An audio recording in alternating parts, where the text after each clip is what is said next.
Hello बच्चों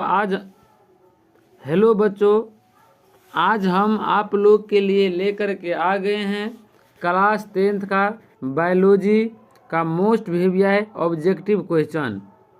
आज जो है हम आप लोग के जो भी बच्चा 2025 में बोर्ड एग्ज़ाम देने वाले हैं और उसका 10th का बायोलॉजी का अगर ऑब्जेक्टिव नहीं बन रहा है तो ये वीडियो आप एक बार ज़रूर देखिए, एक भी क्वेश्चन बोर्ड एग्ज़ाम में नहीं छूटेगा। ठीक है, तो चलिए हम देखते हैं हमारा क्वेश्चन क्या है। ठीक है, सबसे पहला क्वेश्चन जो हमारा है कह रहा है कि जीन शब्द किसने प्रस्तुत किया। क्या कह रहा है कि जीन शब्द किसने प्रस्तुत किया।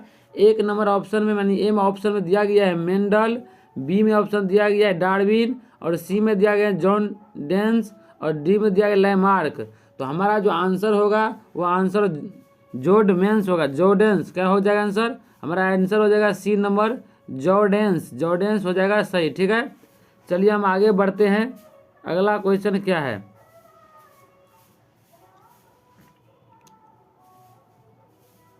अगला क्वेश्चन कह रहा है, देखिए हमारा जो अगला क्वेश्चन है वह कह रहा है कि नर युग्म में गुणसूत्र की संख्या होती हैं। क्या कह रहा है, नर युग्म में गुणसूत्र की संख्या होती हैं। ऑप्शन ए में है 22, बी में है 23, डी में है सी में है 24 और डी में है 11। ठीक है, तो हमारा ऑप्शन जो सही आंसर इसका होगा वह सही आंसर हो जाएगा बी नंबर आंसर सही होगा 23, यानी नर युग्मक में गुणसूत्र की संख्या होती है 23। ठीक है, चलिए अगला क्वेश्चन देखते हैं। अगला क्वेश्चन कह रहा है मेरे प्यारे साथियों, अगला क्वेश्चन कह रहा है कि न्यूक्लियस शब्द किसके द्वारा दी गई। क्या कह रहा है, जो न्यूक्लियस शब्द किसके द्वारा दी गई, रॉबर्ट ब्राउन के द्वारा या रॉबर्ट हुक के द्वारा या पलाड के द्वारा या बिचार्ड के द्वारा। तो ऑप्शन नंबर हमारा जो आंसर होगा ये रॉबर्ट ब्राउन के द्वारा दिया गया था। किसके द्वारा दिया गया था, रॉबर्ट ब्राउन के द्वारा, यानी ऑप्शन नंबर ए हमारा सही हो जाएगा। ठीक है, चलिए आगे बढ़ते हैं और अगला क्वेश्चन को हम देखते हैं। अगला क्वेश्चन बहुत ही अच्छा क्वेश्चन है, ये हमारा बहुत ही अच्छा क्वेश्चन है। ये क्वेश्चन समझिए कि बोर्ड में आएगा ही आएगा। तो चलिए देखिए क्या कह रहा है क्वेश्चन कह रहा है कि मानव में, क्या कह रहा है क्वेश्चन, मानव में क्रोमोसोम की संख्या है। मानव में क्रोमोसोम की संख्या है, ए में है 48, बी में 42, सी में 46 और डी में 40 कर रहा है।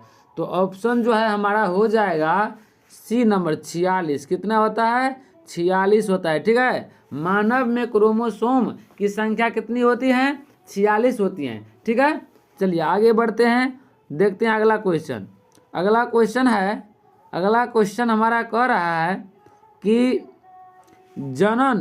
जनन कोशिका में गुणसूत्र की कितनी प्रकृतियां हैं। जनन कोशिका में गुणसूत्र की कितनी प्रतिक्रिया हैं, हमारा जो है क्वेश्चन कर रहा है। तो ऑप्शन में दिया गया है 1, 2, 3, 4। तो ये 4 ऑप्शन में से कौन सा आंसर हमारा सही होगा। अगर आप लोग को पता है तो कमेंट के माध्यम से आप लोग इसको बता सकते हैं, अगर नहीं पता है तो जान लीजिए ऑप्शन नंबर जो हमारा हो जाएगा वह ए हो जाएगा। क्या हो जाएगा, ए सही हो जाएगा। क्या होगा, ए सही होगा। ठीक है, यानी 1 होगा। ठीक है, चलिए आगे बढ़ते हैं।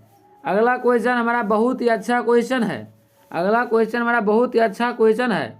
ये क्वेश्चन क्या कह रहा है, देखिए क्वेश्चन कह रहा है जब नर युग्मक, क्या कह रहा है, जब नर युग्मक 23 गुणसूत्रों के साथ 23 गुणसूत्र वाले मादा युग्मक के साथ संलयन करता है तो उत्पन्न युग्मजन में गुणसूत्र की संख्या होती हैं। क्या कह रहा है कि जब नर युग्मक 23 गुणसूत्रों के साथ 23 गुणसूत्रों वाले मादा युग्मक के साथ संलयन करता है तो उत्पन्न युग्मजन में गुणसूत्र की संख्या होती हैं 46, 48, 40, 42। तो हमारा ऑप्शन जो हो जाएगा वह ऑप्शन हो जाएगा 46। कितना हो जाएगा? 46। ठीक है, चलिए आगे बढ़ते हैं। अगला क्वेश्चन मोस्ट वीवीआई क्वेश्चन है। मोस्ट वीवीआई क्वेश्चन हमारा है अगला क्वेश्चन। ये क्वेश्चन समझिए कि बिहार बोर्ड में आ गया है। ठीक है, चलिए आगे बढ़ते हैं। ये क्वेश्चन देखिए क्या कह रहा है। क्वेश्चन कह रहा है कि मानव के लिंग गुणसूत्र हैं। मानव के एक्स वाई, एक्स एक्स, ए और बी दोनों, इनमें से कोई नहीं। तो हमारा ऑप्शन जो हो जाएगा ना सही वह ए नंबर, मतलब मानव में जो है, पुरुष में, मानव मतलब पुरुष में एक्स वाई गुणसूत्र होता है। कौन होता है? X Y. ठीक है, चलिए आगे बढ़ते हैं और अगला क्वेश्चन देखते हैं। देखिए अगला क्वेश्चन कह रहा है मेरे प्यारे साथियों, अगला क्वेश्चन क्या कह रहा है, देखिए कह रहा है कि अगर किसी व्यक्ति में लिंग गुणसूत्र एक्स वाई उपस्थित हैं तो उस व्यक्ति के लिंग क्या होगा? स्त्री होगा, पुरुष होगा, ए बी दोनों होगा, इनमें से कोई नहीं होगा। और अगर किसी के अंदर, किसी व्यक्ति के में लिंग गुणसूत्र अगर एक्स वाई है तो क्या होगा? स्त्री होगा या पुरुष होगा या ये दोनों होगा? तो ऑप्शन हमारा हो जाएगा, सही हो जाएगा बी नंबर, यानी वो पुरुष होगा। जिसमें एक्स वाई गुणसूत्र है वो क्या होगा? पुरुष होगा। ठीक है, चलिए आगे बढ़ते हैं। अगला क्वेश्चन कह रहा है संतान, क्या कह रहा है देखिए, अगला क्वेश्चन कह रहा है संतान का लिंग निर्धारण किस पर निर्भर करता है? यानी लड़का बेटा होगा या बेटी, ये किसके ऊपर निर्भर कर रहा है? माता से प्राप्त गुणसूत्र पर, पिता से प्राप्त गुणसूत्र पर, दोनों से प्राप्त गुणसूत्र पर, इनमें से कोई नहीं। तो हमारा ऑप्शन हो जाएगा सही पिता के गुणसूत्र पर, बी नंबर ऑप्शन सही होगा। पिता से प्राप्त गुणसूत्र पर, यानी बच्चा जो जन्म लेते वह लड़का हो या लड़की, वह किसके ऊपर निर्भर कर रहा है? वह पिता के ऊपर निर्भर कर रहा है। ठीक है, उसका जिम्मेदार पिता है। चलिए आगे बढ़ते हैं। अगला क्वेश्चन क्या कर रहा है देखते हैं हम लोग। अगला क्वेश्चन देखिए क्या कर रहा है हम लोग का। अगला क्वेश्चन कर रहा है अगर संतान को पिता से एक्स गुणसूत्र वंशानुगत हुआ है तो उसका लिंग क्या होगा? मतलब पिता से उसको एक्स गुणसूत्र मिला है तो वो स्त्री होगा या पुरुष होगा या दोनों होगा, इनमें से कोई नहीं होगा। तो ऑप्शन नंबर हमारा ए सही हो जाएगा, वह स्त्री हो जाएगा, यानी बेटी होगी। ठीक है, अगला क्वेश्चन देखिए क्या कह रहा है। अगला क्वेश्चन कह रहा है कि स्त्रियों में, क्या कह रहा है, स्त्रियों में लिंग गुणसूत्र होती हैं। स्त्रियों के अंदर X Y, X X, A B दोनों, इनमें से कोई नहीं। तो स्त्री के अंदर होता है एक्स एक्स। क्या होता है? एक्स एक्स होता है। ठीक है, चलिए देखिए अगला क्वेश्चन क्या कर रहा है।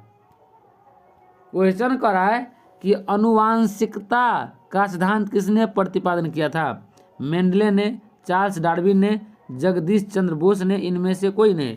तो ऑप्शन जो है हमारा सही हो जाएगा ए नंबर, मेंडले ने। किसने किया था? मेंडले ने किया था। ठीक है, चलिए आगे बढ़ते हैं। अगला क्वेश्चन क्या कह रहा है।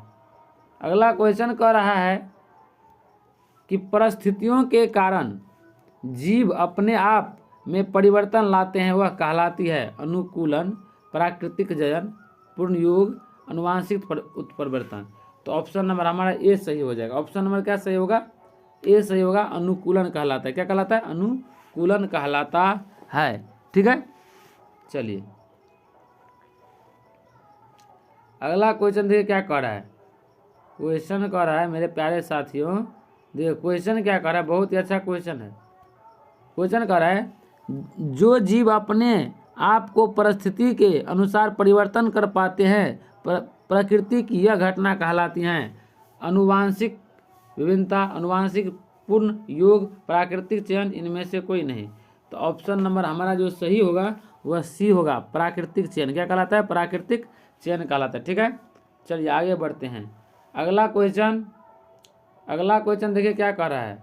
अगला क्वेश्चन कह रहा है डार्विन का सिद्धांत क्या बतलाता है? सरल जीवों से जटिल जीवों का निर्माण, लक्षणों की पीढ़ी दर पीढ़ी वंशानुगति, पृथ्वी की उत्पत्ति, इनमें से कोई नहीं। ठीक है, तो हमारा जो आंसर हो जाएगा वो आंसर हो जाएगा ए नंबर सही। सजीवों सरल जीव से जटिल जीव के निर्माण, सरल जीव से जटिल जीव के निर्माण। ठीक है, चलिए आगे हम बढ़ते हैं। तो मेरा यहाँ पे क्वेश्चन जो है लास्ट हो गया, क्या हो गया?